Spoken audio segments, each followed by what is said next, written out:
যখন তুমি নিজের রক্তের মানুষের দ্বারা কষ্ট পাবে, তখন তুমি একবার নবী ইউসুফ আলাইহিস সালামের কথা মনে করো।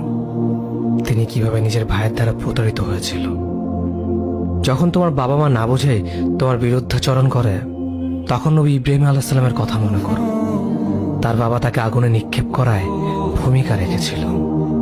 যখন তুমি সমস্যা থেকে পরিত্রাণের জন্য কোনো পথ পাবে না, তখন ইউনুস আলাইহিস সালামের কথা ভেবো। তিনি কতটা সময় তিমি মাছের পেটে আটকা পড়েছিল। যখন তোমার নামে কেউ মিথ্যা অপবাদ ছড়িয়ে দেবে, তখন মা আয়েশা রাদিয়াল্লাহু আনহার কথা মনে করো। তার নামে পুরো শহর জুড়ে কুৎসা রচনা করা হয়েছিল।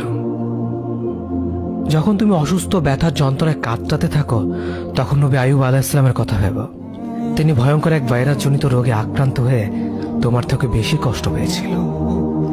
যখন তুমি দিনের কোনো বিধান নীতিতে যুক্তি খুঁজে পাও না, তখন নবী নূহ আলাইহিস সালামের কথা ভেবো। তিনি কোনো প্রশ্ন ছাড়াই মরুভূমিতে নৌকা তৈরি করেছিল।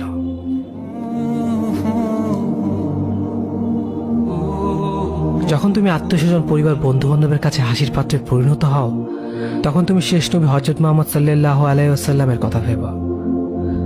রাসূল সাল্লাল্লাহু আলাইহি ওয়াসাল্লাম বলেছিলেন, সবচেয়ে বড় পরীক্ষা দিয়ে সব থেকে বড় পুরস্কার আসে। যখন আল্লাহ কাউকে ভালোবাসেন, তখন তাকে পরীক্ষা করেন, এবং যে এই পরীক্ষাগুলো মেনে নেয়, সে আল্লাহর সন্তুষ্টি অর্জন করে। আর যে অভিযোগ করে, সে তার ক্রোধের পাত্র হয়। হে আল্লাহ, তোমার কথা মনে করা, তোমার প্রতি কৃতজ্ঞ হওয়ার এবং তোমার ইবাদত করার তৌফিক আমাদের দান করো। আমিন। যেভাবে তুমি সন্তুষ্ট হও, সেভাবেই আমাদের পরিচালিত করো।